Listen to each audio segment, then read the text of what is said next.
Greetings, I am Tom Earl. On this week's episode, we talk living your most pleasurable life with Kimra Luna.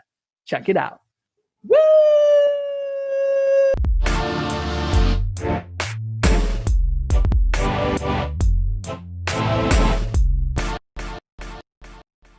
Greetings, I am Tom Earl, and this is my year of adventure. We know you could be anywhere, so the fact that you are here today sharing your greatest gifts, your time and energy means the world to me. I hope you know that in this moment, you are valued, you are loved, and you are appreciated just as you are. As you can see, I am not alone. I have an amazing guest. She goes by the name of Kimra Luna. What's up, Kimra? Nothing much. Just hanging out, chilling. You're the last thing I'm doing today. And then after that, I'm going to relax and maybe do some more artwork and chill. So, yep. Good Nice. day today. Well, I just want to thank you right off the gate. Let's start from a place of gratitude that you are sharing your gifts with us, your wisdom, the hilarity, the awesomeness, the healing, all of it. So thank you so much on behalf of all of us here. Thank you. Thanks for having me. And that's a wrap. All right. Thanks, Kimra. That was great.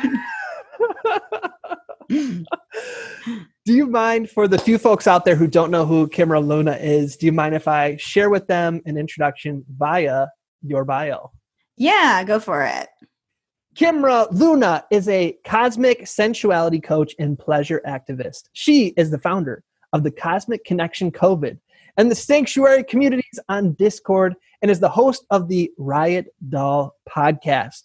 Her podcast and YouTube channel cover topics on sex, love, relationships, music, sensuality, self-love, and activism. Her program, 30 Days of Slowing the F Down, helps you discover your deepest desires, connect with your personal pleasure, and shed the shame so you can channel your inner creatics and live the life you deserve. Kimra has been featured in Forbes Inc. magazine and the New York Times, and has been interviewed on over 100 podcasts, including Tom Earl's The Celebration. Oh, you put that in there. That's really cool. She is a single mom to 3 boys and spends her free time going to punk shows and making vegan food for her family and friends. Damn, Kimra. You do all the things. I do all the things. That is right. I do even more things than that stuff. So we always like to start with a tradition of the prompts, if you really knew me, right? There's only so much we can gain from the bio. It's pre-written, but if we were really one of your friends and family that you were making vegan food for, what's something that we would know about you that we could never figure out from the bio or from social media? I think that I get kind of obsessive about the topics that I'm really interested in. So when I really like something or I'm curious about something, and I think curiosity is actually a strength of mine. Like when people ask me, what are you curious about? You know, it's like I just go all in. Like the second I'm curious about something, I dive in really deep. And you can't really see that from like, say, you know, like a YouTube video or from, you know, my Instagram post. You can't really tell that I actually spend hours and hours and hours obsessing over a topic before I make a post on it. And those are kind of things, I guess, that are kind of behind the scenes. But all my friends know that. I mean, it used to drive my ex-husband crazy because I used to be like, oh, did you know this and this and this and this? And he's like, you've been talking about this topic for like a month. Like, stop it already, you know? And so it's definitely one of those things where I can see with people I know it might irritate them, but it's something that I find is a strength and has always helped me throughout my life is, you know, really, it's a little bit of an obsessionness, but it serves me, so it's okay. Well, I think, you know, it makes sense for folks who have been a part of your world and gained, you know, healing or knowledge or empowerment from your expertise that you go all in on the topics that you then teach about. I mean, I think that shows your values of integrity and honesty, that you're not just faking it until you get the Mercedes and then shutting down that website and moving on, you know? Yeah, certainly not. And even myself, like I still will get, you know, like almost like like self-doubt beliefs, like I don't know enough, or like, and I don't know if it's just because it's my natural nature to want to know and know and know and know. I've been doing a lot of certification programs over the past 3 years. I have a knowledge brain.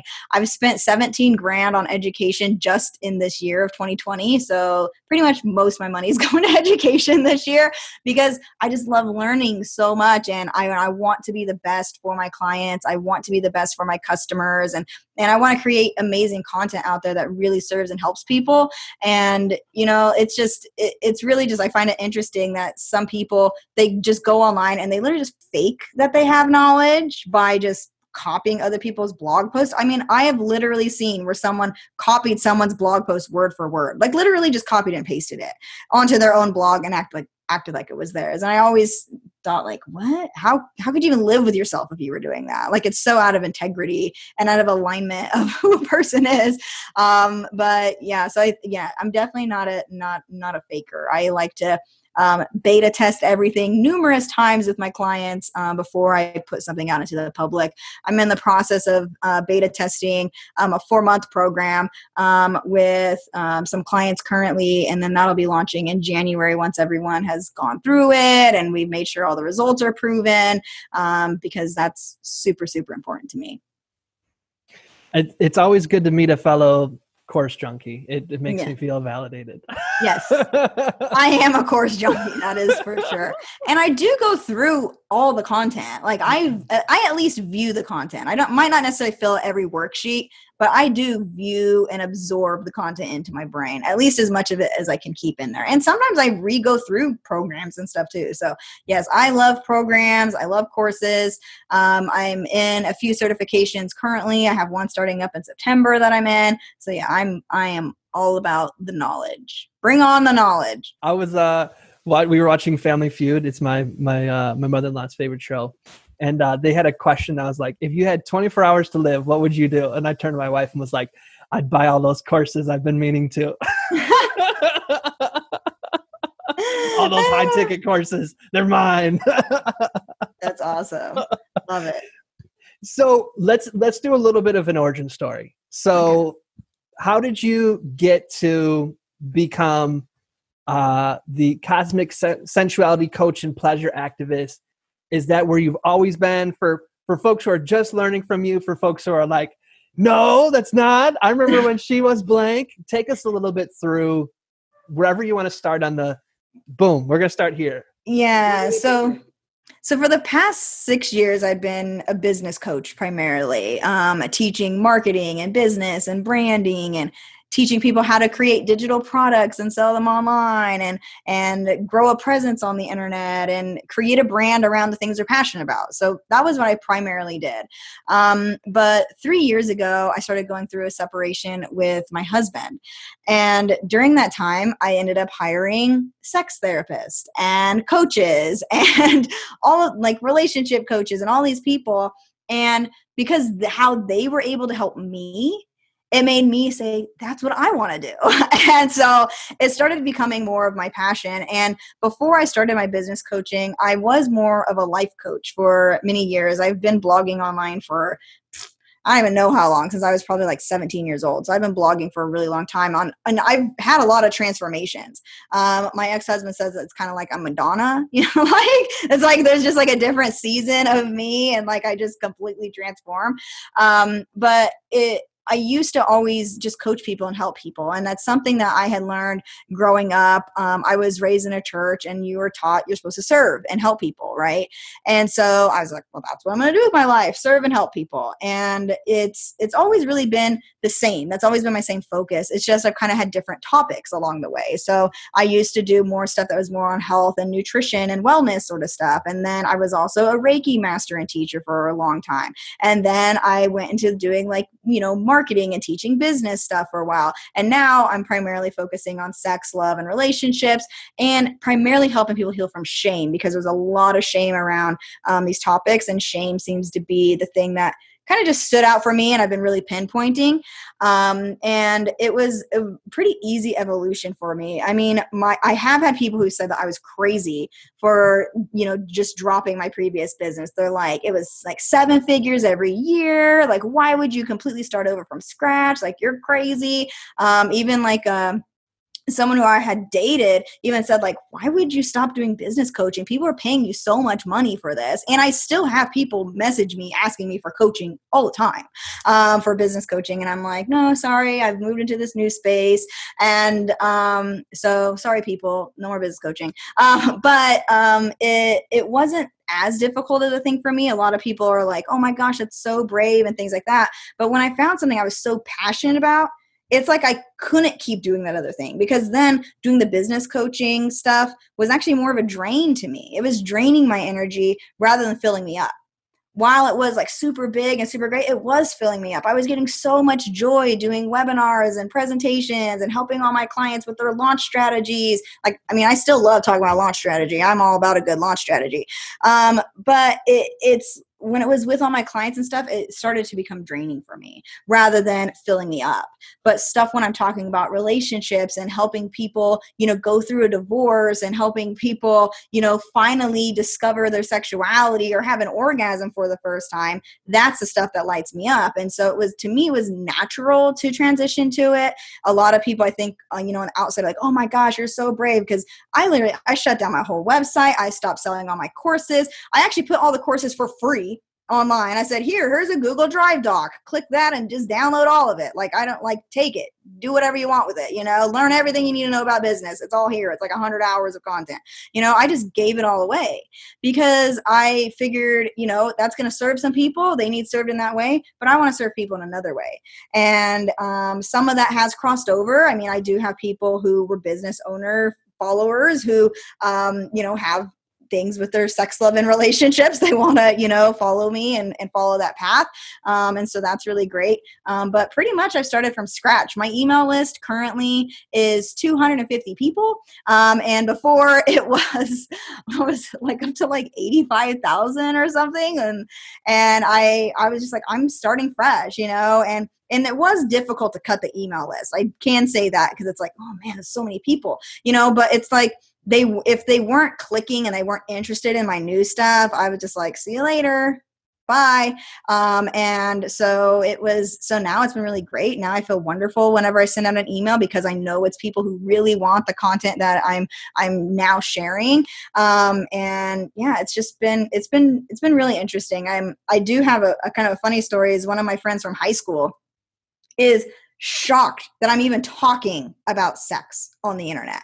They are like, what? Like, you had so much shame around this, Kimra, when you were in high school. Like, I didn't kiss people. Like, I didn't do anything. Like, I was just like the prudest of all prude people. I was always the person at the party that people were like trying to get someone to hook up with me. And I was just like, if you touch me, I will punch you in the face. Like, I was just like, no, just did not intimacy was definitely not something that I embraced at all. Definitely not sexy. Like, I remember people would dance and they'd be moving in a sexy way. And I was just like, I ain't doing that. Like, I was not into any of this sort of stuff. So it is kind of interesting, I think, for people that know me from when I was really young to see the sort of content I'm doing now. They're like, what? Kimra has a workshop on sexting and dirty talk? Like, what is going on? So I think that might be a little shocking for some people. But for me, it's been a really natural transition for me. And I'm just excited every day working with my clients, texting them on Voxer, checking in on them. Like, I love doing the sort of work I do now. It's interesting because it's kind of like, people leave their job, their high paying job in the corporate world. They're like, leave that and do entrepreneurship. And it kind of sounds like entrepreneurship became the high paying corporate job that was no longer serving you. And you had to walk away fresh. Probably advice that you had given to a lot of coaches and course creators of take the leap of faith, and then you had to put that into action. Am I? Exactly. I had to just do it. I had to really it's kind of like I just ripped the Band-Aid off type of thing. I really had to let go. And it's hard to let go of something, especially when it had so much success, so much energy around it. My website wasn't even a website for 3 years. Like, I just literally just shut it down, and people still Google my name. I get Google alerts of people Googling my name, and I'm just like, well, there's no website there. It's just like a little landing page. It's just like opt into my list. Like, it was like nothing. There wasn't any content or anything because I was only doing one-on-one coaching. I didn't sell my programs anymore. So it's been kind of a long transition, I guess, too. And so maybe that's made it not as complicated because it has been a longer transition, but it feels really good. I mean, all the people who have signed up for my courses and are in my programs, they're in my new communities on Discord. I mean, they're amazing people. So I feel like I'm attracting some really great people with my content, and that makes me really, really excited. So let's jump into then some of the stuff that you're doing now. When were you able to make the connection, or when did you start to realize in your epic research, okay, a lot of this comes back to shame? This was with over 100 market research calls. 100.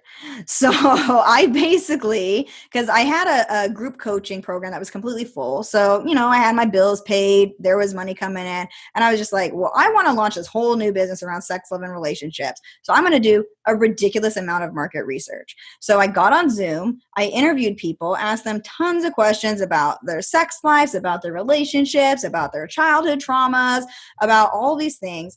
And a huge major piece when it came to people not being able to communicate their wants and needs, particularly in the bedroom, but even in just a relationship in general, was there was a lot of shame around it.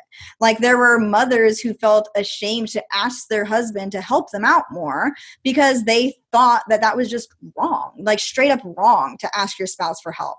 And I'm just like, what? I almost couldn't believe that people had so much shame around communicating in a relationship. They're like, oh, well, what if they get mad at me? So then there's also other fears on top of that. So it was like shame was one thing, but then there'd be other fears that added on to it. And then when it came to sexual shame, a lot of that came from, especially people that came from religious backgrounds. There was a lot of shame. People who felt guilty just by having an orgasm.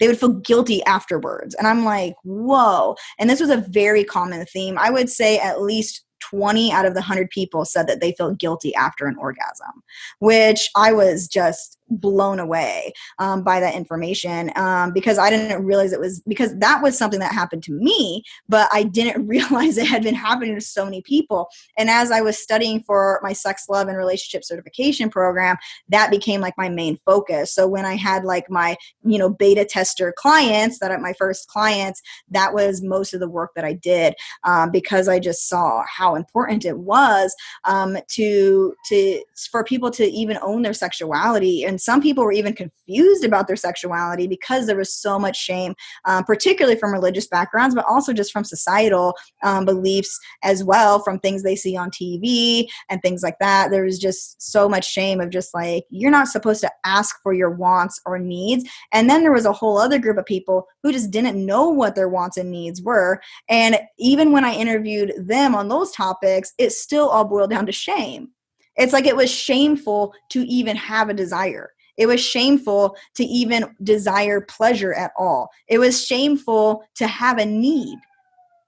And so it all boiled down to like that one thing. And so I was like, okay, I got to make at least one program focusing particularly on this. So at some point I'm creating a zine that's going to be all around shedding shame. And I want to like release one like every quarter, but I don't have a full-time designer yet. That's the only reason why I haven't released it yet. I have content written for it, but it hasn't released yet. And so I want to just start putting out more content around shame. There's a lot more science that's coming out and psychology is coming out around shame. And as I'm working through becoming a certified trauma-informed coach, I'm definitely going to be doing even more work. So if people are following me on Instagram, you'll see me posting, hey, I need some few tester clients for some things, and I will work with you and help you sort some things out. But it's definitely, it's just such a huge topic, and I think not enough people talk about it. Like, even if you go on Instagram and follow like a lot of psychologists, you don't see the word shame coming up a lot. And I thought that was really curious. But then when I would see like sex therapists, they would actually talk about that topic a lot more. But I think it also goes over into just regular relationships. It goes into how people are at work. Like say someone is ashamed of having needs. They're not going to ask for their needs at work either. Right. So it doesn't only affect the bedroom. It affects all relationships and everything around them. It affects how they even parent their kids even.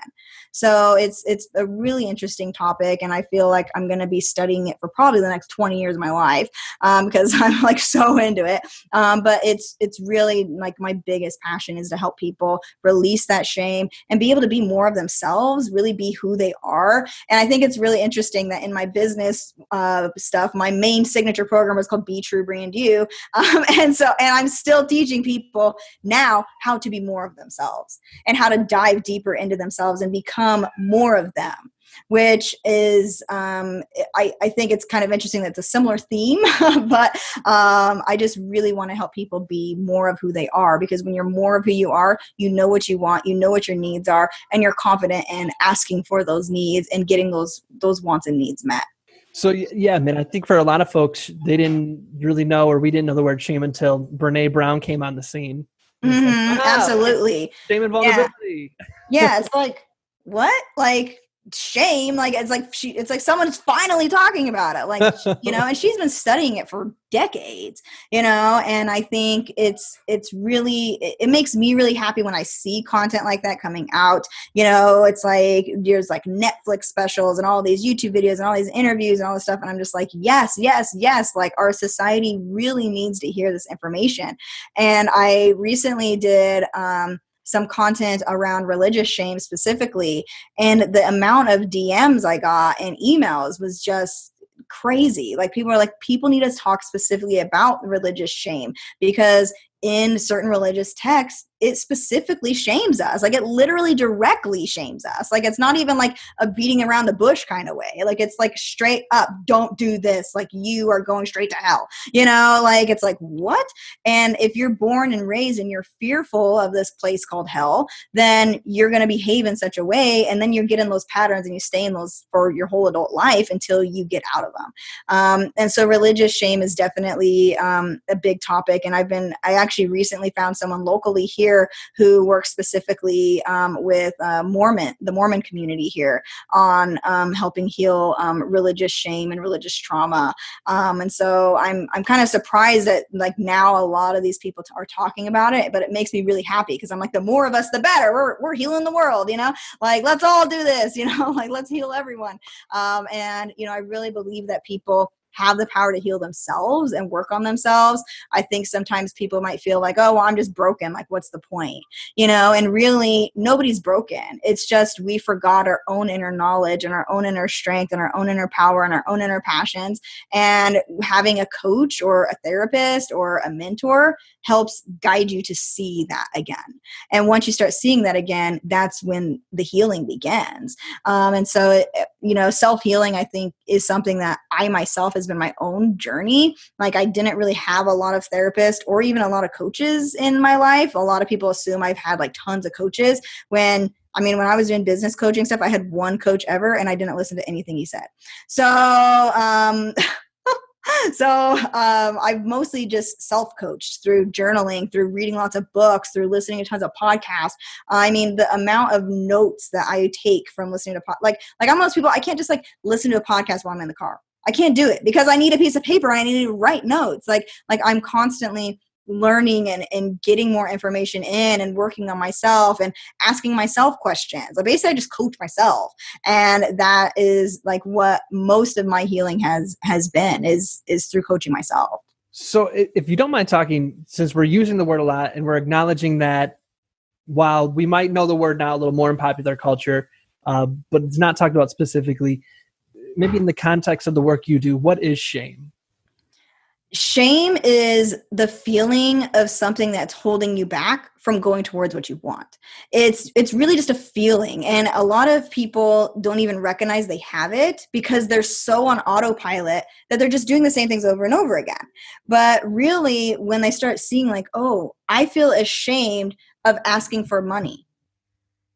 I feel ashamed of asking my husband to help me. I feel ashamed of asking for what I want. And so it's really just this feeling, but it takes a bit to recognize it, because or else you just go about your life never asking your husband for help. And you might not even think anything's wrong with that. And then all of a sudden, once you recognize it, you're like, whoa, I didn't realize I had that thing. But then why is it that I have that thing? Who taught me that? Where did I learn that belief at, that I'm not supposed to do this thing, right? There's a lot of shame, especially around getting divorced or leaving a relationship. There's tons of shame around that. People will feel like, oh my gosh, my whole family's going to hate me. And it's like this people pleasing thing that ends up happening too, along with shame. And so shame kind of it fits into so many different pockets, but it's really just a feeling that's holding you back from something. And typically if someone is feeling stuck in some sort of way, it's because there's some shame there that's holding them back from actually going towards what they want. And so how come, when you look at societies, maybe in books or fictional work, they'll talk about a society that doesn't have all these like hangups around sex or partnering or all of these kind of things. Mm-hmm. Why is our culture, let's just talk about US if you want, why is there so much shame and stiffness and dysfunction around sex and sexuality? I mean, a big piece is that they don't even teach it. I mean, like in schools, we're not taught about sex. We're taught to avoid it. That's it. Like you're not really taught, like, this is what happens if you're actually having sex and the intimacy that's involved with that, the relationships that come from that. Like, we're not taught any of this stuff. We're not taught relationships at all. We're not taught how to heal from our own traumas. We're like, there's so much stuff that at a young age, if our culture would actually teach these things, I mean, consent isn't even taught. And then we wonder why there's so many people who have been sexually assaulted in their lives. I'm like, probably because we don't teach consent like at all. Like, why are they not teaching this at elementary schools? At least not in the United States. There are some countries where they do teach this from a much younger age, and their rates of sexual assault are dramatically lower than here in the United States. So that's one thing. And then another is primarily religion, because our culture has been so religious based for a very long time. And I'm not just talking about one religion. A lot of religions shame people around their sexualities, where some of them, they, obviously they don't want you to be gay or homosexual or any of those sorts of things. So that's one piece of the shame. And a lot of people, especially bisexual people, that turns out to be extremely confusing for them. And then they don't end up like expressing their sexuality, and they just like, oh, well, I'll just do the heteronormative thing because at least that's like the safe way where I won't go to hell, and then that leaves people who are gay or are a lesbian like, well, I guess I just can't attend church anymore, when church is often most people's first community that they're part of, right? Besides their own family unit. And so that because there's so much of that shame inside of a church environment, and then at church, they're like, oh, you need to be a virgin until you're married, don't be tempted, don't look at people. By the time you're 13 years old, you're looking at everyone and trying to find out who's hot. But then they're telling you you're not supposed to do that, even though it's a natural instinct. So we're literally shutting down our natural sexual instincts and sexual urges from a very young age. I mean, from the age of 3 and 4, we're being taught like, oh, don't touch yourself down there. That's dirty. Even though a 3-year-old might even, be touching themselves in the bathtub just because like, oh, this is interesting. It's not necessarily sexual for them. It's just an interesting feeling for them. But then you're like, oh no, don't do that. That's dirty. Right. And so we have all of these things that are kind of like layered on top of us from a very, very, very young age. I remember so many times my mom telling me, oh, that's dirty. That's dirty. That's dirty. I'm like, what are you talking about? Like, this is my own body. Like what, like, so it was so confusing for me. And then I'm at church at the same time. And then I'm just like, wait, maybe that is, maybe I'm going to go to hell. Oh my gosh. Like I'm going straight to hell because I've already been, kissing someone or something, or I have a crush on this person. I'm going to hell, so it's really, there's just so much confusion, I think. And there's really no education. And I am so grateful for all of the sex educators that have been coming out, especially on YouTube over the past 5 years. I mean, it is so incredible the amount of information that is coming out now that is, very trauma informed, that's very sex positive. And I feel there's going to be a huge healing that's going to come, especially from the next generation, because the next generation is much more accepting of the LGBTQ community. They are more body positive, and they're just like, hey, this is my body. I don't need to be a supermodel, Like their mindset is just so different because of social media and because their ability to get information has been super powerful. And it's super great for me to see, especially because I have kids myself. And I'm like, wow, I'm so grateful that they actually have a website that's like sexpositivefamilies.com. And like it has all the stuff on how to talk to your kids to not shame them around sex, but have them have a positive mindset around sex, a healthy mindset around sex. So it's a really great time to live in when it comes to, I think there's just going to be, I really feel it's almost like a sexual revolution is going to happen very soon. So I'm excited to be part of it because I'm like, yeah, like let's do this, you know? So that, that's kind of where I wanted to transition to, is we're talking a little bit about the dysfunction that our society creates. What is your vision then, or what does healing look like, especially around trauma when it comes to, like you said, sex revolution? Like my mission is that eventually teenagers and young people feel confident with their sexuality, confident with setting boundaries, confident with seeking their desires and being curious about their desires. Really and then especially for the older groups of people, for them to finally actually enjoy themselves in the bedroom. It's like people, they get into like these long-term relationships. They just do the same thing over and over and over again. And there's really no exploration happening. And I really hope that if a lot of these stigmas around sex start getting shed, which all of the sex coaches, all of the sex therapists, all of the sex educators that are out in the world right now posting stuff publicly are helping with this movement happen, which, like I said, I'm so grateful to be part of it. Like my mission is that people won't keep feeling like they can't express themselves in the bedroom, that they can't seek the things that they desire, that they can't even have fun. You know, I'm like, sex is supposed to be fun, people, you know, and when it comes to someone dealing with trauma, because a lot of us have been dealing with it. I would say most people have dealt with trauma in some sort of way. Really just learning how to tap into our bodies, how to move our bodies, how to feel in our bodies, even to recognize our feelings. Some people are just like, oh, well, I feel numb, you know, and when people get to that place, it's because they haven't been feeling for a long time. Like, so it's like, let's tap back into our feelings. Let's tap back into our bodies and think like, okay, if I hold my hand on my heart, what do I feel when I hold my hand on my heart? What is actually going on in my body? And this is where like somatic therapy comes in, which is one of my favorite forms of therapy because it focuses so much on feelings, not just like, well, what was that big traumatic incident that happened to you? And then you're just like reliving it a million times. Like somatic really helps you feel it and then process the feeling rather than just numbing out the feeling, which is what most of society does. They numb out their feelings with distractions. They numb out their feelings with TV. They numb out their feelings with work. They become workaholics. They numb out their feelings with, you know, drugs and substances. They even numb out their feelings by being in toxic relationships. Some people actually choose to be in relationships that are very not healthy on purpose to numb themselves out from actually feeling anything, which is, it's one of those things where it's like, I believe we need so much more mental health support, and especially here in the United States. I mean, I live in Idaho where we rank 50th in mental health support, which is just completely absurd to me. I'm just like, are you kidding me? No wonder people are acting all crazy here. So it's like, I'm like, whoa, like people here really, there's a lot of domestic violence here.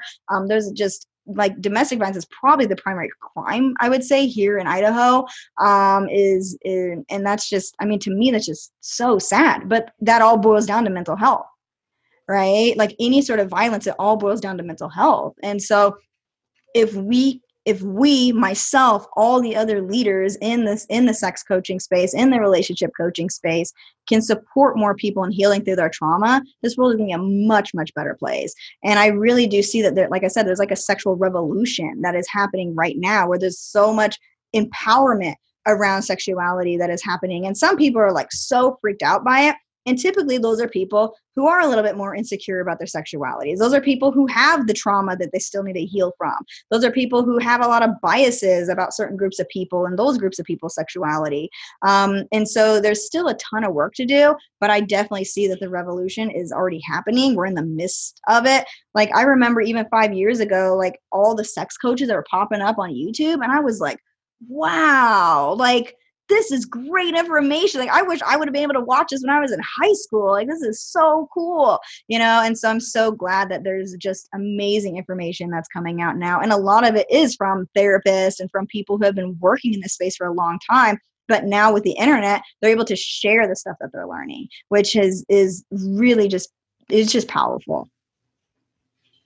So talk to me a little bit about you. It's one of the names of your programs, but I heard you start to kind of mention it, slowing the F down. How is that connected to discovering your deepest desires, connecting with your personal pleasure, all of that kind of stuff? Yeah, so the 30 days of slowing the F down is part of my membership, which is a yearly membership called the Sanctuary. And the 30 days is specifically around regulating our nervous system, getting back in tune with our bodies. And so we have meditations, we have breath work, we actually have movement exercises, and then we have a lot of journaling and reflection time. We also have times where we actually like physically touch our body, so like a sensuality session, which doesn't have to be like straight up like self-pleasure and like dildos everywhere. It's really like just touching your own hands and recognizing these are my hands. This is how it feels when my hand is touched. A lot of times we don't pay any attention to that. And that even goes back to like Buddhist practices where they're very mindful about things that they touch and they feel and textures. And it's really just getting back into our bodies. And so we spend 30 days immersing ourselves in that, journaling, really focusing on how we feel about things. And we do a process. One of the processes that we do is called thought catching, which is where we catch the thoughts that maybe we have, maybe something like negative around our sexuality or negative around our body. And we write it down, but we write it down with no judgment. And then we work on flipping what the meaning of that really is, and even sometimes just discovering why we have that feeling to begin with. Because oftentimes when we have say a negative self-talk about ourselves, oftentimes it's somebody from out in society told us this somehow, or we read a book, or we watched some sort of movie that made us believe this. And sometimes just recognizing it can actually erase it pretty quickly, which was shocking to me, because some of these things where someone's like, oh my gosh, like I'm way too overweight, I'm just so unattractive. Like someone will think that. And then when they start figuring out like where it came from, the healing just starts happening on its own. Sometimes it's like, it's not like they like, oh my gosh, you need to go to some shaman healer to like work it through or go to therapy for a bunch of years. Sometimes just the recognizing can really just start that process to happen, because healing it's not the same for each person. It's very different. And that's one reason when I put the program together, I kind of made it almost like a choose your own adventure. And so in all the videos, I say, if this doesn't feel aligned with you, it's totally okay that you don't do this video. Move on to the next one. It's totally all right. And then every single month I drop in new tools, whether it's like EFT work, whether it's like sensual dance work. Like I just drop in new videos every single month. And so it's more of like a choose your own adventure kind of healing program. So that way, because there's no right way or one way for people to get healing, right? Some people, it's just like straight up therapy. They do really great with their therapist. And after a few years, they're doing freaking awesome. For other people, it's like, no, I just want to meditate every day. And then that's their thing and it's awesome. Some people, they work out and that's their healing modality, right? So for every single person, it's very different. And so, and in the program, I talk about the different ways that we heal so that so if one way works for you, if it's just, turning on dance videos and twerking, if that's your way of healing, then do that, right? Like if that feels incredible to you, do it, because anything that feels great is moving you closer to healing, period. If you're feeling joy in something, you're moving closer to healing. So do those things that give you joy. Do those things that feel incredible to you. I love that. That's because sometimes healing can sound so like esoteric, but like really talking about how it's like within you when you're doing something that brings you joy, that is healing. Especially like when you were talking about before, if you're numb, if you're not feeling anything, that's amazing. I appreciate that, Kimra. Seek out the feelings. I'm all about seeking out the feelings. So it's like, if you really want to feel curious, get yourself into a curious mood. What makes you curious? Think back about times that you were curious. It's like, oh, when I was a kid, I was really curious about dinosaurs. Start reading some articles about dinosaurs again. right? Sometimes our inner child was real smart. So like sometimes do the things that you want to do as a kid. There's even a lot of practices that they call reparenting, where you really honor your own inner child. And so it's like, oh, what was fun when you were a kid? And for me, I'm just like Polly Pockets. I love those Polly Pockets. I wish that someone could just give me all the Polly Pockets. Turns out on eBay, all the old school Polly Pockets are like $400. So I'm not going to buy the old school ones, but I'll buy some of the new ones, and then I can play with those. And of course I have kids, so I can play them with my kids. And that's honoring my inner child. And that in itself is healing to my past self, that when I was younger. And a lot of people don't realize that some of these things can be easy. Some of them also happen naturally. Like myself, I'm one of those people that it's like, I decorate my room like I'm a teenager. I love stuff that teenagers love. And I just always have, like, I always just like stuff that would be considered too young for my age. And I've always been like that, but I feel it's because I'm really honoring my own inner child. I'm honoring that teenage version of myself that I really like and I still enjoy, even though I'm 33 years old now and a mother of 3 kids. I still enjoy the same things I enjoyed when I was a teenager. And so why do I have to stop doing those things just because I'm an adult? Right? Just honor that child. Little fun fact you dropped in there. We're both 1987 children. Yeah. Well, wait, am I 33 or 34? Uh-oh. No, I'm 86, so I'm 34. Okay. Never mind. Your connection gone. Dang it. But yeah, like sorry, sometimes I can't remember how old I am. Clearly, I have too many children. My brain just got scrambled. So one of the things that I see consistent throughout all the Madonna phases, as you put it, that you've been through, all the wonderful iterations that you've shared with us, is the importance of community for you. Mm-hmm. Why is community such a core value for you and the work that you do? Yeah, community has always been so crucial for me because I was a kid who was raised in a very abusive home. Community was something I sought out because I needed almost like an escape from my family.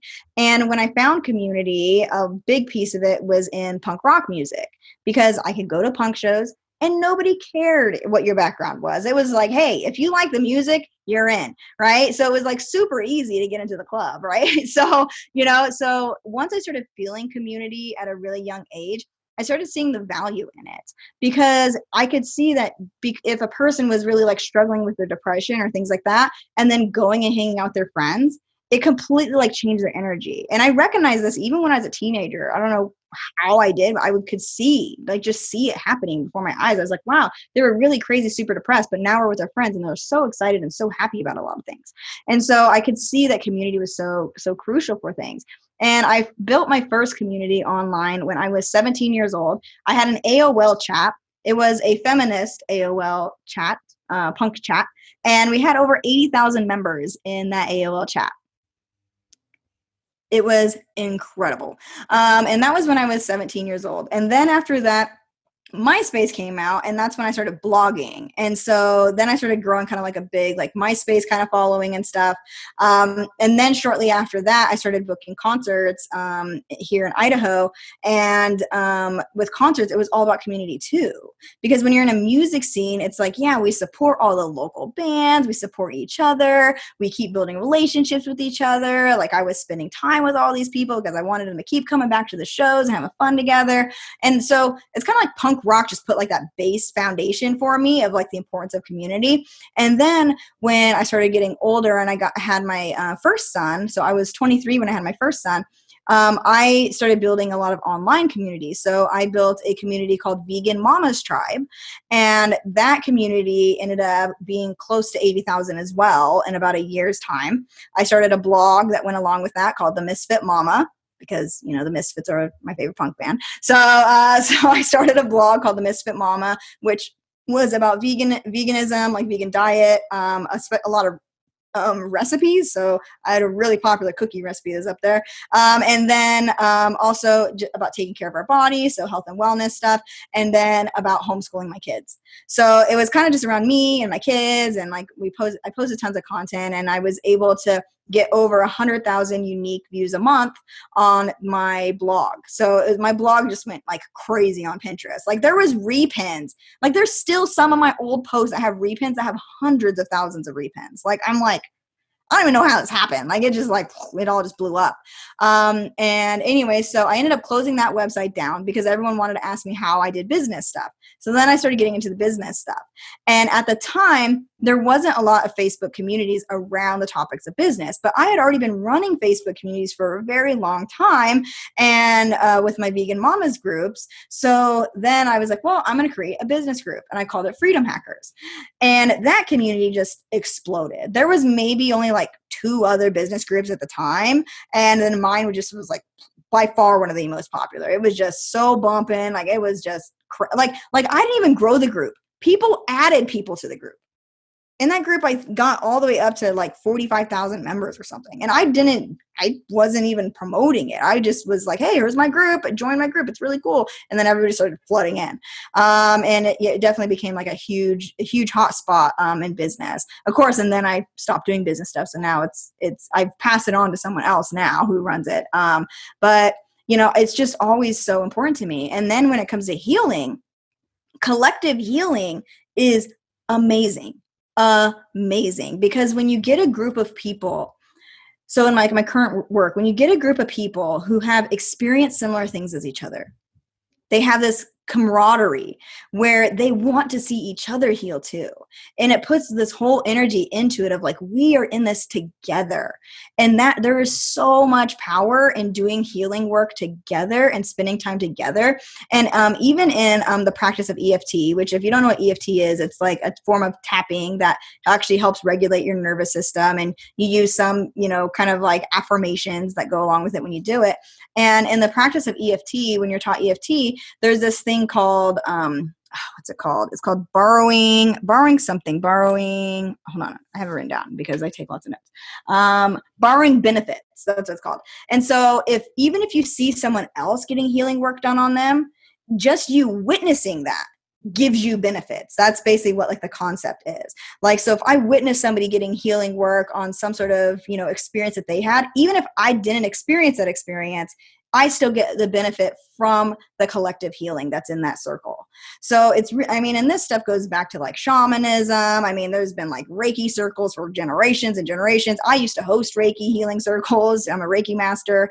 And so the collective healing is so important. That's why I like doing group programs, because I have people that have been in some of my group programs before who are just best friends. Like they just are able to connect, build strong relationships with each other. And having those relationships is really important because sometimes when we're healing, the people in our direct vicinity might not understand. They might not even get it, right? Like, why are you doing all of this work? Like, why are you bothering talking about these things that happened 20 years ago? Like just ignore it. They're like basically, spiritually gaslighting us and just bypassing all of our things that we're trying to heal from.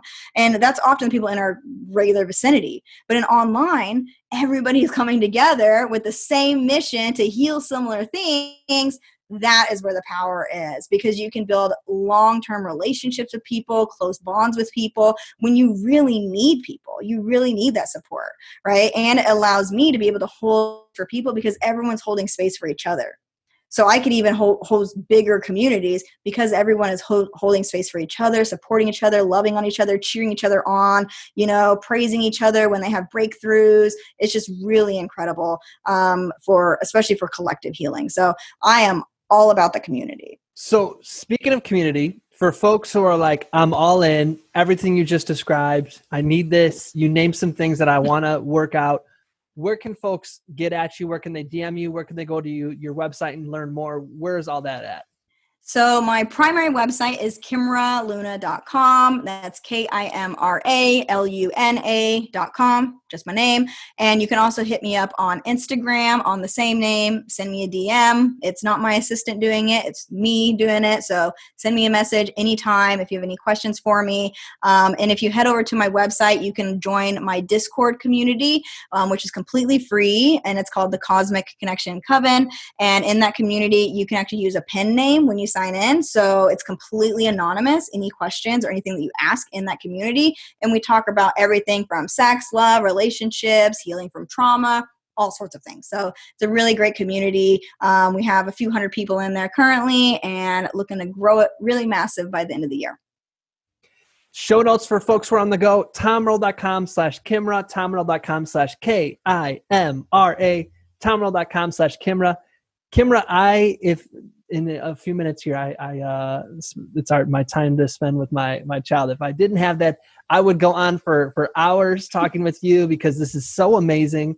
I would love to later in the future have a part 2 based upon questions and comments that come up from this and dive in deeper.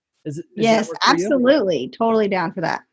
But I want to finish the way we started with gratitude. This is like, I was like, yeah, we're going to jump into talking about the transition. And I was like, yeah. Like you said, like, we're good. You moved on. Okay, now let's get into this dope stuff because what you're doing is revolutionary. It's so amazing. And we need to be having these conversations. So I'm glad someone like you, who's such an excellent communicator and an excellent marketer, I know that this is just going to spread. So I'm so grateful for the work you're doing and for you stopping by the celebration. So thank you. Well, thank you for having me. This is really great conversation. Of course. So Kimra, our closing ritual is for you to share an invitation with the audience. So What would you like to invite them to do, to be, to evolve into, to try, to heal, to consider? What is your invitation? Oh, dang. Now I got to think. I only got one. All right. Okay. So my invitation to all the listeners for this podcast is that you invite yourself to experience joy, to experience pleasure, and to find out what those words mean for you.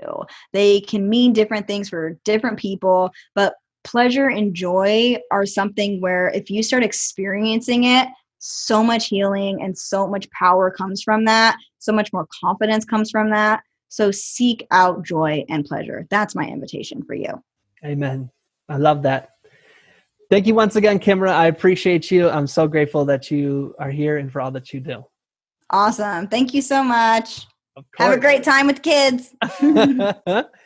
And to all those listening, as always, we're wishing you peace and blessings. Thank you. One more thing. I'd love to continue the conversation. Feel free to join me at tomearl.com/join. Subscribe below, or let's connect on social media. Tom Earl Artist. Thanks again for watching.